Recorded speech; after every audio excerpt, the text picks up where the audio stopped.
Bonjour et bienvenue dans cette édition spéciale de Business Africa. Nous célébrons les 5 ans d'existence de votre chaîne panafricaine Africa News. Je suis Afolake Oyenloye. Voici les titres. La Covid-19 oblige les assureurs du continent à adopter une démarche plus inclusive.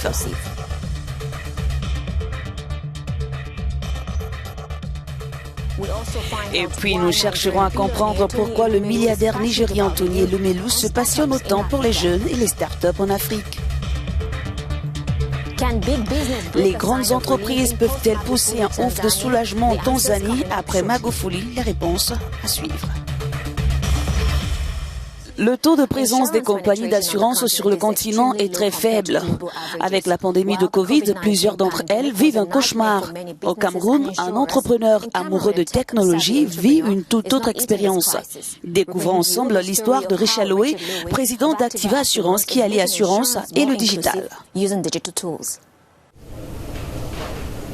La pandémie de coronavirus impose aux compagnies d'assurance sur le continent toute une série de défis. Ces assureurs doivent travailler à maintenir leurs activités alors que le télétravail gagne en intensité, un changement de mode d'activité qui n'est pas sans impact sur leur rendement.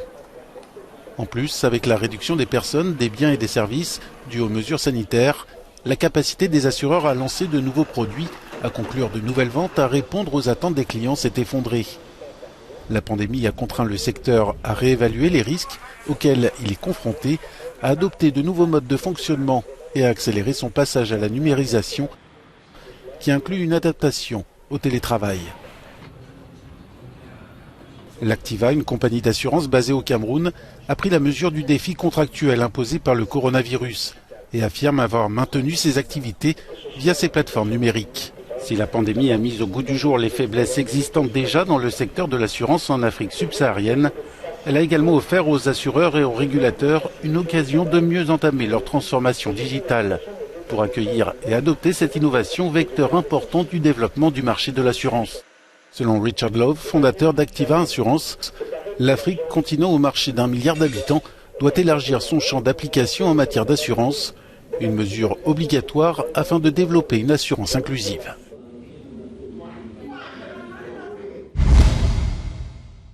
Richard Loé est un homme d'affaires camerounais et fondateur d'Activa Assurance, une compagnie panafricaine avec des succursales en Europe. Il nous a rejoints à prison. Bienvenue dans ce programme. En tant qu'homme qui a développé une compagnie d'assurance au Cameroun avec une présence dans plusieurs pays africains, quelle stratégie pensez-vous qu'il faudrait employer pour augmenter le taux de présence des assurances sur le continent? Notre stratégie, c'est vraiment de développer l'assurance inclusive, mais pour cela, nous avons besoin de l'appui des pouvoirs publics et des régulateurs. Sur 2-3 points. Le premier point, par exemple, c'est d'élargir le champ des assurances obligatoires. Quand vous prenez la plupart des pays africains, vous n'avez que 2 ou 3 assurances obligatoires. L'automobile, le transport, certaines responsabilités civiles professionnelles. Le deuxième effort que nous attendons des pouvoirs publics, c'est sur l'aspect de la fiscalité. Il faudrait qu'il y ait des secteurs d'activité dans notre métier d'assurance qui puissent bénéficier d'un accompagnement fiscal. C'est-à-dire que des branches telles que la maladie ou l'assurance agricole soient défiscalisées, parce qu'en défiscalisant, ça va permettre aux assureurs d'avoir des niveaux de primes susceptibles d'attirer le plus de gens. Et le troisième aspect sur lequel nous souhaitons vraiment avoir également l'appui des régulateurs, c'est de nous accompagner dans notre volonté de développer les canaux de distribution. Parce qu'aujourd'hui, il est très difficile d'atteindre les clients qui sont en zone rurale. Nous avons beau multiplier les agences ou les cabinets de courtage, mais on n'atteindra pas. Mais par contre, si les régulateurs facilitent la vente de l'assurance à travers la téléphonie mobile, à travers les marketeurs, à travers certains grands magasins, vous voyez que c'est un maillage qui permettra de développer plus ce taux de pénétration. La Covid-19 devrait ralentir la croissance de l'assurance sur le continent. Comment votre compagnie fait-elle face à cette pandémie? Que devraient faire les autres acteurs de l'assurance pour réduire l'impact négatif de la Covid-19? La première priorité absolue pour nous, c'était la protection du personnel. La protection du personnel était la priorité absolue. Donc nous avons vraiment mis en place toutes les mesures barrières. Nous avons introduit le travail en télétravail. Nous avons vraiment tout fait sur le plan sanitaire pour protéger au maximum le personnel. La deuxième action que nous avons faite, c'est au niveau du développement des actions commerciales vers les clients, parce que les clients, c'est notre matière première. Donc, nous devons continuer à faire notre travail partant de Covid, en respectant les mesures barrières, mais en gardant également ce contact permanent avec le client. Faire de la vente sans contact, c'est quelque chose que le Covid nous a appris à développer.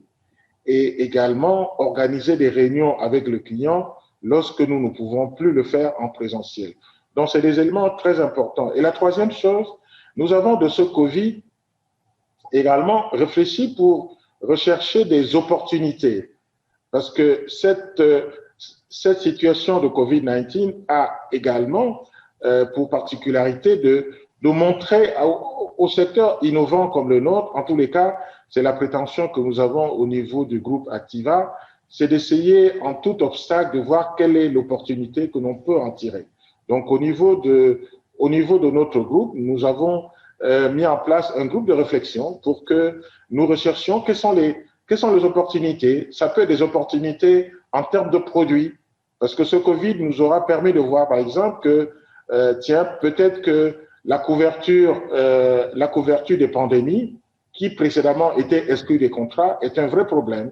Donc, il nous faut réfléchir sur la possibilité d'étendre nos garanties d'assurance également à ces pandémies. La digitalisation du secteur de l'assurance est une tendance imposée par la pandémie. Votre compagnie a-t-elle adopté cette stratégie et quelles clés aimeriez-vous partager aux autres acteurs sur l'utilisation de la technologie dans l'assurance?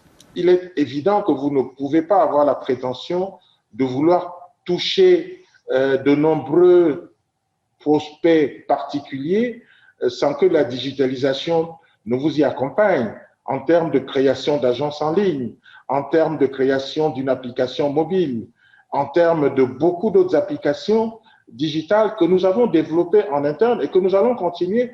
Et ceci également suppose que le régulateur nous accompagne. Par exemple, il faut que désormais le régulateur accepte que l'attestation automobile ne soit plus forcément faite sous forme d'un support papier, mais que ce soit également possible de le faire sous forme d'un support digital. Et c'est cette transformation qui portera donc le développement de l'assurance africaine. Nous, au niveau de notre groupe, nous sommes vraiment très optimistes. Très optimistes parce que l'Afrique va porter la croissance mondiale sur les 20 ans qui viennent. Tous les analystes économiques sont absolument unanimes là-dessus.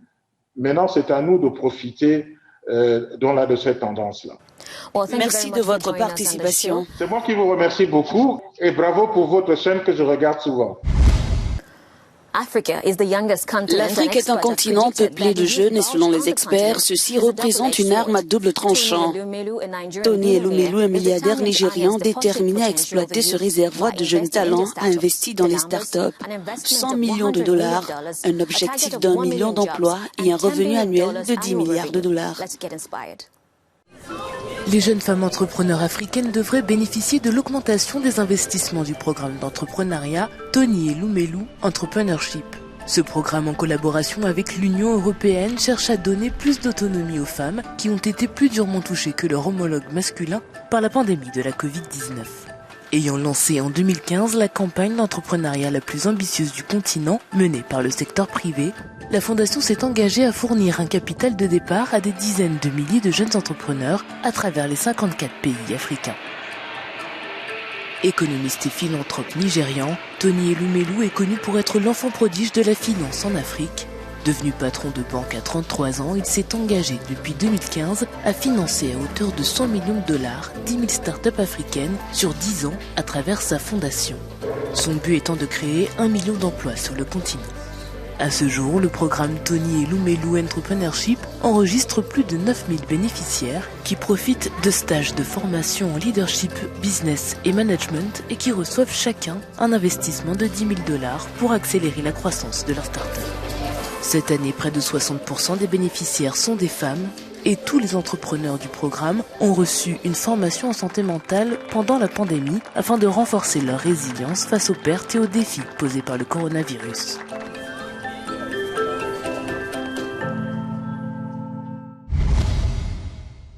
La présidente de la fondation Tony Elumelu Efeyiwa Ugochukwu nous a rejoints depuis Lagos. Quel avantage offre votre fondation aux jeunes entrepreneurs? Nous savons que le financement du capital d'amorçage que nous leur accordons est probablement leur seule opportunité d'avoir ce premier capital de démarrage dont vous avez besoin pour faire décoller votre entreprise, parce que nous traitons avec le bas de la pyramide. Et le bas de la pyramide est trop risqué pour les institutions financières traditionnelles ou pour les sociétés de capital risque. Malheureusement, l'Afrique est un continent où peu de gens ont de la famille ou des amis à qui ils peuvent emprunter les $5 000 dont ils ont besoin pour lancer leur entreprise. Et donc, nous intervenons à un niveau très critique, celui qui permet aux entrepreneurs de traduire leurs idées brillantes en réalité, de mettre leur travail à l'épreuve et de se lancer dans l'entrepreneuriat. Et ce que nous faisons, c'est que nous éliminons les risques et alors qu'ils grimpent cette pyramide, ils deviennent plus attractifs pour les institutions traditionnelles. Alors comment arrivez-vous à soutenir la jeunesse dans un contexte marqué par la crise du Covid-19? Eh bien, c'est comme si nous avions eu un miroir et que nous avions été en mesure de voir dans le futur, car dès ses débuts en 2015, le programme d'entrepreneuriat de la Fondation Tony Elumelu était entièrement numérique. C'était un programme entièrement en ligne. Aujourd'hui, en 2020, alors que la pandémie a frappé et que la plupart de l'Afrique était en confinement, nous avons mis notre programme en pause car nous avons réalisé que nous ne savions pas si les entrepreneurs avec lesquels nous travaillions devaient se rendre dans des centres d'affaires, des écoles ou des bureaux pour avoir accès à Internet, n'ayant malheureusement pas Internet à la maison. Nous avons donc fait en sorte de rester en contact avec eux en leur proposant des masterclass afin qu'ils puissent se passer de leur téléphone et appareil portable.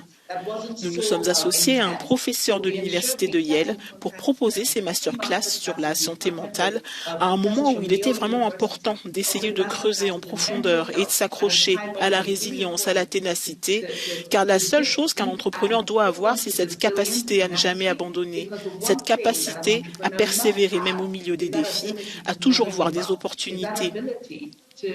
Et c'est ainsi que nous faisons avancer les entrepreneurs.